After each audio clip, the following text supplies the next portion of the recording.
I'm going to talk to you today about why marketing gets unfairly blamed for lack of results and lack of success. I'm Chris Goegan. I'm a founder and owner of Engineered Growth Systems. And a lot of times people blame marketing. We didn't get the results. It's marketing's fault. Marketing stinks. It's no good. And the thought process typically goes like this. We need more sales, right? We need more revenue, so we need more sales. We need more sales, so we need more leads. We need more leads, so we need more marketing.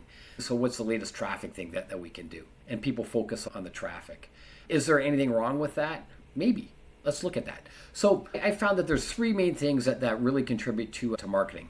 And I was working with a company that they were a $40 million company and they wanted to grow. They brought me in because they wanted to look at, hey, what can we do to grow our marketing with it? So I looked at the process, and I found out that they had one service, right? It cost $6,000 for the service, and it cost them $5,000 COGS, cost of goods sold. It was a service, right? So it cost them $5,000 to make a $6,000 sale. So I've been at this game long enough where my spider sense started tingling and said, okay, maybe there's something more than just that, right? Than just marketing. So I went to look, and I found there's three main areas that affect marketing success and failure, right? So I'm gonna draw it out as a triangle. And marketing, I'm gonna put in this corner. It can be anywhere. Where they are in this triangle, it makes no difference. The important thing is that there's three parts of this triangle. The top is ownership. Who owns the result? Not the owner of the company, but who owns the result? And then down here is conversions, right? And another way to think about this is you could think about it like it's a three-legged stool, right? And a three-legged stool, if one of the legs is gone, what happens to that stool? It collapses.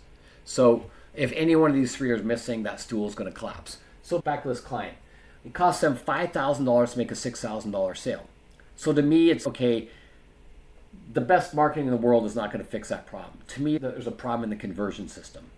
So we looked at the conversion system and we identified a number of different things. So it took that $5,000, right? And we locked that down, and it cost where they could cost a sale is $500. So we had about a 90% drop in what it cost to make that sale.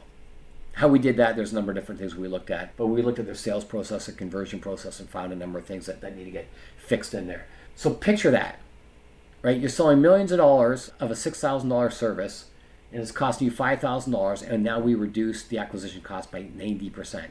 Every sale now contributed $4,500 more profit to their EBITDA, to their bottom line, right? Think about how much money that put in that company. Another thing is, another client was, they're having marketing and coming into say you have a store, right? And you can run marketing, sending people to the store. But if the conversion system, people in the store aren't driving things, like what was happening with this one client, right? Then the acquisition costs are gonna be way expensive. It's gonna cost a lot. So nobody owned the conversion process. Nobody owned it. So there is a lack of ownership here. So somebody needs to own the golden KPIs, right? And then marketing is going to be so much more effective. So let's picture you have marketing, right? Marketing is like you got a bucket you want to fill, and marketing is a garden hose to fill it. So you've got the water coming into the bucket, and you've got all these holes in the bucket, right? You've got nobody owning it, and the conversion process is not that great, right? So you've got this water going in the bucket, and there's holes in, so all the water's flowing out. So people say, we need more marketing. So that's like saying, okay, let's get rid of the garden hose and let's put a fire hose in there now. So now we put a fire hose in there and it's pumping volumes of water, right? We think that bucket's going to fill. Well, but all that happens is the water just comes out the sides a lot faster. The bucket's still not filling like it would. So instead of pumping lots of water in that bucket, let's just turn the bucket off for a second and let's plug those holes up or get a new bucket. But let's fix that bucket. So now we put a garden hose in or a fire hose in there. That bucket stays full.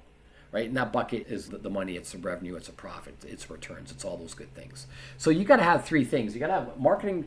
Marketing's got to be humping, right? It's got to be like kicking butt. Conversions.